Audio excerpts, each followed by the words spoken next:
Now you know your personality, you know why you're different from your competition. Let's gear towards your audience a little bit more. How do you find your audience in the first place?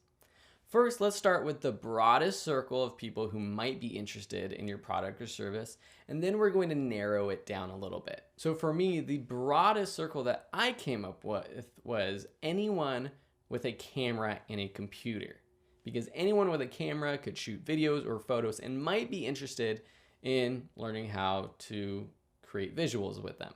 But that's a pretty broad circle. That is billions of people around the world. And that's great to have that big of an audience, but sometimes it's harder to sell your product if your audience is so big. You might want to start with a more niche down audience and then maybe expand. So then I was trying to think to myself, let's make it a little bit smaller. So my next circle was anyone that wants to make videos. And that's how Video School Online started, teaching just video production. And that was great because we were sort of niched down to anyone that wants to make videos, not just entrepreneurs, not just creative filmmakers. But this sort of put us in a bubble where if we wanted to put out photo editing classes or other types of design classes, we were going outside of our target audience. So our third idea for our circle of audience was anyone that wants to create visuals to improve their business.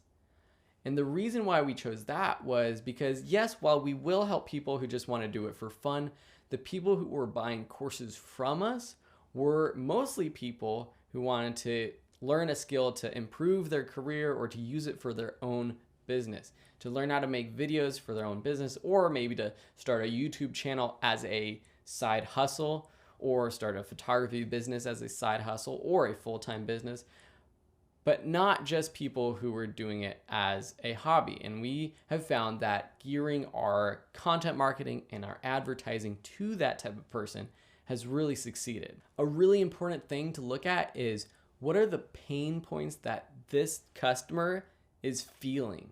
Because if you understand their pain, then you can solve their problems.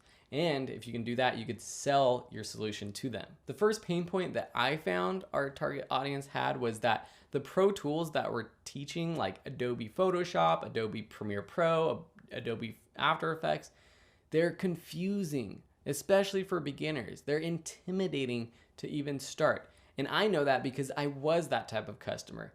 I remember opening up Adobe After Effects multiple times and closing it because I was like, no way, I'm not gonna do that right now. I don't have time to learn how to do this. And so that's one of the pain points. The second pain point is that knowing how to use the tool is not the only problem.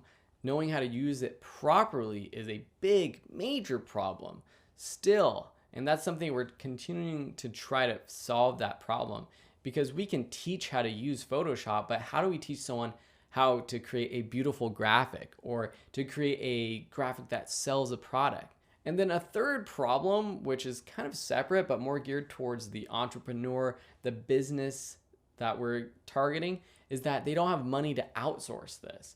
A lot of companies will just outsource and hire someone to create graphics for them or to create videos for them. But there is a huge market of people who are either solopreneurs, people working on their businesses on their own, side hustlers, or small companies that might need to do it themselves, at least for the time being, and they don't have money to hire out. So we want to teach them the easiest and the quickest way so that they can do it, but get back to their own business as quickly as possible. Next, understand, where does your audience live? We live in the modern internet age, so in terms of places, we're talking about places on the internet most times. We're talking about on Facebook, on Twitter. Are they on Snapchat? Are they on Pinterest? On Pinterest, you're gonna have lots more DIY type people compared to maybe on Instagram, you're gonna have a lot more high-end fashion people.